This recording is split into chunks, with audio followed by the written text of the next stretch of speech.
All right. Hey, everybody. This is Perch, and I'm driving like usual, but this time I'm driving with somebody. How are you doing? I'm doing terrific. How are you, dude? I'm doing. How is this? Does this seem weird to do just a video or driving down the road? I've never personally done this before, but I can do it. All right. So we're headed toward Dallas Fan. What is this? Fan Expo Dallas. That is Fan Expo Dallas. What are you hoping to get out of the convention while we're here? Well, mostly I'm excited to meet Sparrow and McDonald and Drew and HH and Dylan. Obviously, we've already met now. Yeah. Oh yeah, I'm just wanting to see everybody. First time. It's the aficionados in real life. Yeah. Yeah. That's good. No Doc though. No Doc. Why did he not come down anyway? I don't know. Yeah. It seems like an obvious. It's close for him, isn't it? Bro? I think you know what it was. He's domesticated doctor. Oh, okay. And he's got a girlfriend And that's got 2 older kids, and he was just down in Florida for a cheerleading competition. I've got so many thoughts on that right now. Okay, that's a funny mental image. Well, yeah, but we're gonna see some creators down there. Anybody you're excited to see today? Well, of the ones that I've seen, I would love to see Clayton Crane. Obviously, he's the artist behind Rye. I wear a Rye shirt, so Nice. that would be kind of cool. Although he had that weird controversy What controversy is that? where the guy that owned Black Mass Comics Oh, okay. said he stole his wife or something. That's Wasn't that it? I don't only in comics. I don't know. Speaking of it, we were just talking about this a minute ago, but has it gotten quieter from your perspective? You know, we've both been doing videos. We started within weeks of each other, roughly. Yes. And I just remember back kind of heading into COVID, like 2019 in particular, it felt like every week there was some new dumb controversy or drama or something was going on. And it just seems a lot quieter now. Or is it just that I'm not paying attention? It's probably both. I think a lot of people went to Blue Sky. Yeah. And I don't think most people are over there checking on what's going on. They don't care. Right. So there's been like a removal, like a segregation of people that annoyed each other. So, and so it turns out that's a good thing. I mean, Apparently. In the end, does this mean that Kelly Sue DeConnick's just don't buy the books, just leave each other alone? Turns out that's the best advice at all. Is that where we've come? Well, I don't think the advice of if you don't like I me, don't buy my book is a bad advice. yeah. But if you don't like me, don't follow me, I think is great advice. Yeah, I think it's funny, the going over to Blue Sky, it has been, and I'm off Twitter now, but at least whenever I check in on things, it seems just a lot simpler, dumber in some ways. I'm getting more just random kind of porn on my timeline, or maybe, which Good doesn't on that. yeah, I mean, it's wonderful. But I don't see it like the big feuds that used to be going on. It just, maybe, like you said, maybe it's still happening in Blue Sky. People are accusing each other of things, but just nobody's reading it. So it's out to the air. It's gone. I think there are people still trying to create Twitter beefs Yeah, sure. and YouTube beefs, but I don't think most people just ignore it now. Speaking of which, you mentioned apparently you and I are feuding right now. We've been feuding for years. Have we? Okay. Well, that's good. I was very disappointed when you left Seattle to move to Texas. Yeah, Felt like I didn't know you anymore. that's true. I stopped inviting you on the channel. Oh, is that what it was? Yes, we stopped talking. Okay. All right. Well, that's it. All right. But I guess we're squashing the beef I guess so. I don't, yeah, over Arby's. Yes. Only in Montana. It's no beef at Arby's. But it's no meat there. The look on your face, by the way, when I looked up and it's almost $8 for beef and cheddar. It's very disappointing. It's a lot of money for no food. Yeah, I mean, I like the beef and cheddar. It's classic, but it ain't $8 classic. No, I mean, I don't know. We'll figure out Arby's some point during this trip, but you haven't had it in a while. No, but Taco Bell already broke my heart. Yeah. $5 for a burrito supreme. Was it good at least? It was a little bit smaller, noticeably, but Yeah. Price high. Taco Bell's never been $5 good. You're gonna be so depressed with Arby's. You're gonna get that thing, and you're gonna unwrap it, and it's gonna be so terrible. Plus, we're in Texas where there's meat pretty much everywhere. Like, there's barbecue places and gas stations. You could get anything. But well, comic books. We also I think we mentioned this. You had me on your channel to do some videos before you left, Mm-hmm. and I remember this topic came up, but it's continued to come up. The big beef or argument people have, and I made the mistake of looking at the comments on your channel. No offense, but people really took offense to my assertion that comics had gotten better over the last 5 years. But what do you think? I just said comics are better, Yeah, I think they're noticeably better, aren't they? except for Marvel. Yeah, DC is much better since they went down the super dark multiverse Scott Snyder route after Yep. Dark Knights of Metal. Yeah. When they basically took apart Rebirth. Yeah. And brought in Bendis and all that. Like, DC went real bad there. Yeah. It's better now than it was since Rebirth. Yeah, I mean, there are Superman books that are really enjoyable now. Uh-huh. And the Superman when Bendis was doing that title was terrible. And I think Marvel has gotten better too, though. I don't. Where? I'm enjoying some of the miniseries that they put out. I mean, again, It's all miniseries, though. but I agree, which is not good. I want an ongoing, but if I'm comparing like 2016 to 2018, you're looking at like Civil War, and you're looking at they're going hard with the Uncancelable Wasp and those titles, and the X-Men. Although the X-Men I think has gotten worse. Definitely, but in 2018, you had Immortal Hulk. You had that Okay. Daredevil run. That's true. And there was Nick Spencer's Spider-Man that was not great, but was good enough. I like that more than most, I think, the Spencer run. Yeah. That was the last good run. Okay, wait a minute. You may be changing my mind here. Like, there were good, solid ongoings. Yeah. And the last solid ongoing, well, we do have one right now, Incredible Hulk, I do like the Incredible Hulk run right now. but the art changes too much. But like the last kind of good one was Moon Knight with Jed McKay, The first volume. Alessandro Capuccio, yeah. Yeah. You may be okay. I'm thinking of the mini series.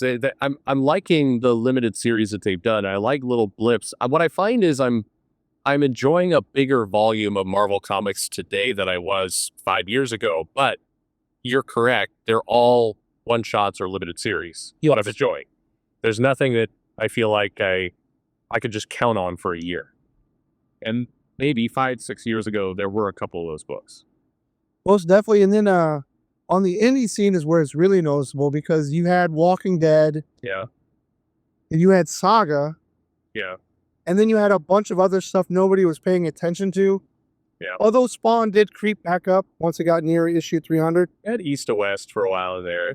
Yeah, a couple. Okay. But now you have big indie franchises. You got Energon with G.I. Joe, Transformers. That's true. Okay. You got the Conan stuff over at Titan with Savage Scored. Yep. Sub's killing it over there. At Conan the Barbarian. But then, Dynamite even has a good book.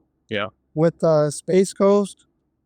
Can't stand that writer, but I'm with you. I'm with you too, but it looks so good. And I will. That guy told me to get his name out of my mouth, so he's dead to me. So, so what I just noticed is when I go to the shop, or when I'm reading the comics that are coming in, I'm pretty reliably finding 5 to 10 comics a week that I'm enjoying across everything. It's not first week of the month though. I don't know that I know. First week of the month is always dead. I'm gonna have to pay more attention to that. Because you get Uncanny, you get ASM, you get Batman. Yeah. So they put like those 3 big titles, but they all suck right now. But there's always at least 2 or 3 indie books, And maybe a couple 3 yet. I think. And there was a period of time where I was struggling to find 10 books a month, and now I think I'm very comfortably in the 30 to 40 books a month. And I think this is the part that we're going by Six Flags. This is the part that people struggle with a little bit. When I say the comics books got better, that doesn't mean healthy and great. No. Why do you think, well, on switching to fans, why do you think people are so determined to say that things are dead?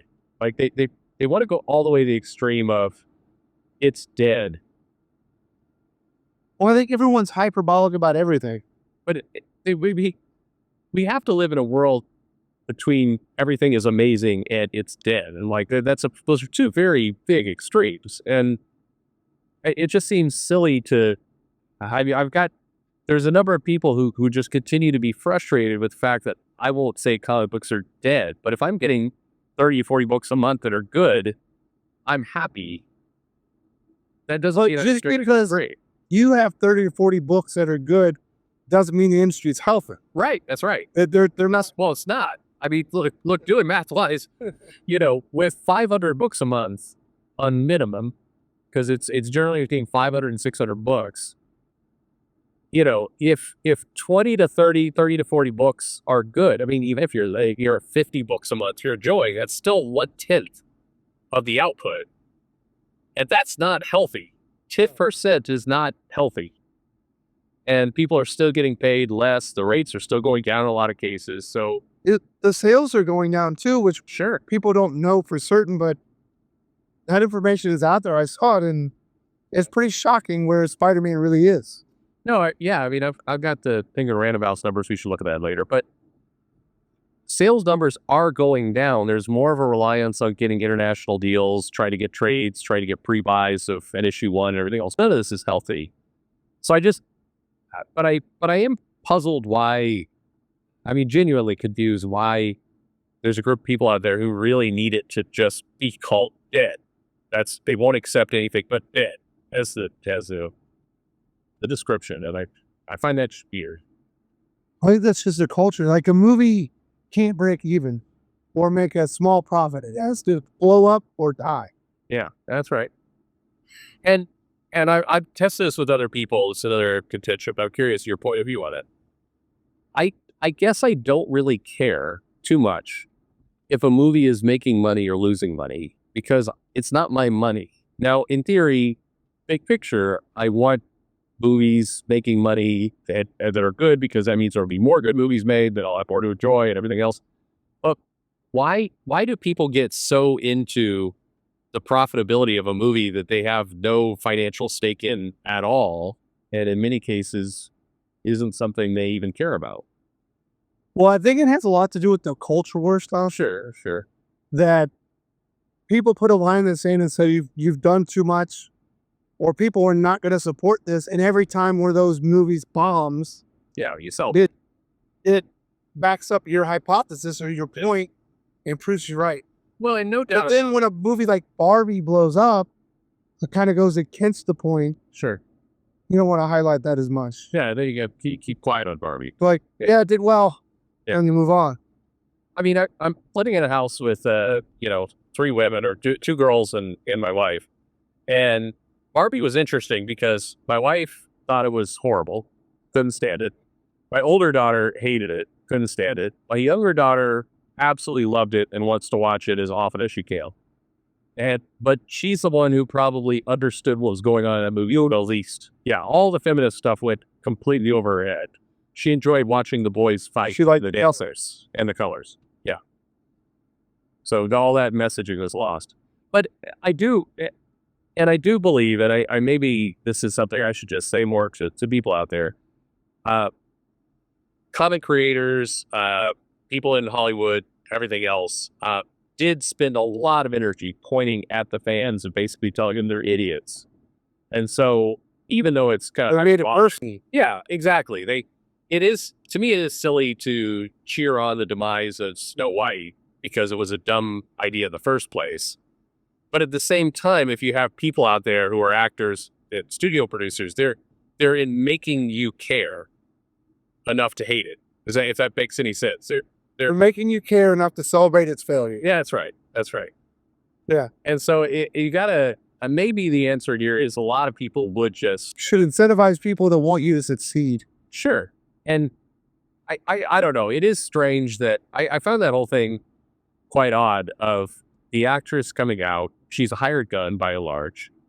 She points at the fans and is like, you guys are stupid for not liking this, basically. But that was never her. That was never the audience she was pointing at. So she also said what Snow White was and what it represented is outdated. Yeah. And we're updating it for a modern audience. Yeah. You and I don't care. Yeah. I've seen Snow White as a young child, and it's a good movie. It's a classic for a reason. Yeah. Now, there is a movie out there that you are emotionally invested in. Sure. called Lilo and Stitch. That's right. And they decided to update for a modern audience. We were talking about this earlier. And you hate it. I'm very pissed. Yeah. I don't like this at all. I don't like the fact that, and is this, and this sounds like a dumb question, but I mean it honestly, is the fact, spoilers, that they're going to kind of do the opposite of what the original movie did in the end, of actually having Lilo go off, cared for in some cases by Child Protective Services. It's not exactly that. It's family friends or what. It's a little bit of a, from what I understand, a little bit different. It's not like she's going into like an orphanage, but still, it's the exact opposite of the message the original produced, and I find that pissed. But how is it? If people are going to be, But now you're emotionally invested in hating Disney for what they've done. I hate that decision in the movie. Yes. I mean, I still make a lot of money on Disney, so actually, I just want them to get better so I can make money. I am financially invested in them, so I have a reason. But I think with Snow White, what was puzzling about that is they picked a fight with the audience that had nothing to do with that movie. You know, they picked a fight with, say, I'm being generic here, but like 20 to 40-year-old men who were never the audience for it.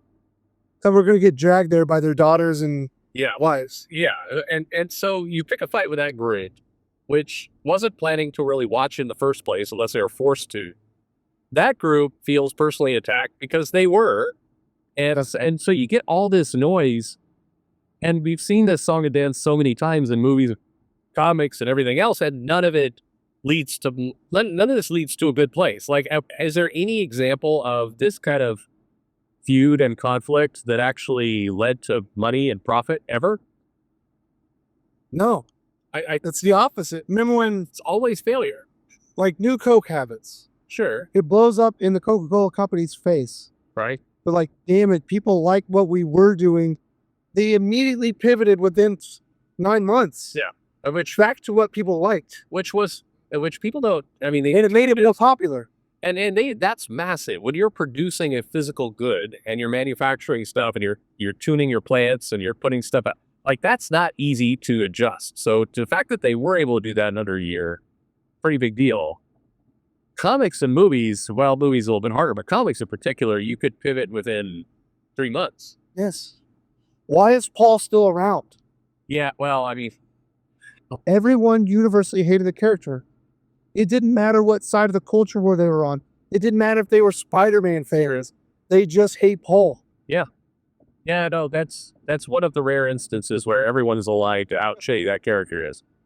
But at this point with Spider-Man, and I'm the one who's usually saying, no, it's not true. No, the comic creators, the editors, it's not a personal event. They're not sitting up at their offices going, I think Paul hates the fans. How can we screw with people? But yeah, that's the exception. I think that you do wonder, because there is, the decisions just are so relentless that feel completely designed to do the exact opposite of what would make good financial sense. Yeah. It's positive. Well, that has produced my, because there for a while I was reading The Ultimates by Dennis Camp. Yeah. And it was my bad comic I loved because he was so bad it was funny. Yeah. But it's not really that anymore. It got too serious. Yeah. But right now, my bad comic I love because it's so bad it's funny is All New Venom.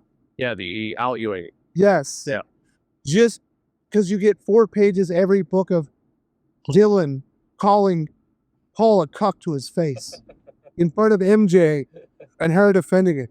Okay, so we'll be comic fans for the next few minutes. How do you get out of the Paul situation? What do? Do you just do you off panel kill him? Do you do a storyline where he dies? Do you turn him into a villain? Do you double down and have him impregnate Mary Jane for 3 years? Like, what are you doing with Paul? You turn him into a villain. Okay.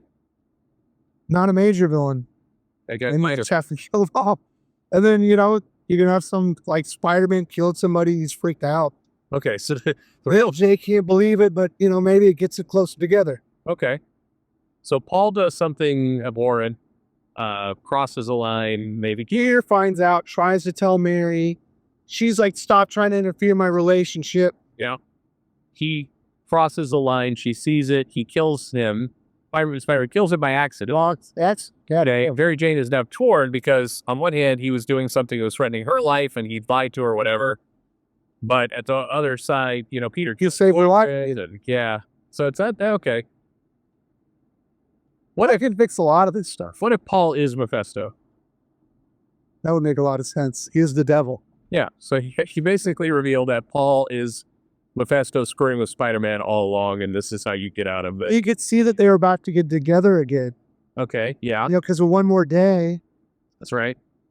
They were teasing all that stuff. Remember Doctor Strange with Mephisto and Yeah. the Nick Spencer run? Nick Spencer had Peter about to propose. So he pulled her to an alternate dimension and made her fall in love with a complete loser. Yeah. To drive Spider-Man insane. Which she could have slowly poisoned or mind controlled her all that time she has spent. She's a superhero. And that other dimension was actually hell. Okay. Yeah, there you go. That was Spider-Man saved her from hell. okay. All right. Well, it sounds like what should happen. Well, we're almost at the convention here, so I don't know. This could be fun seeing the guys. Absolutely. It's going to be a great time. All right. My first major convention. All right. And first video in a car while you're and credit to you. You don't seem freaked out by the way I'm driving. No, it's all good. I live in the Philippines. It's way worse. Yeah, there you go. I can drive more reckless if you'd like. All right. Thanks for listening.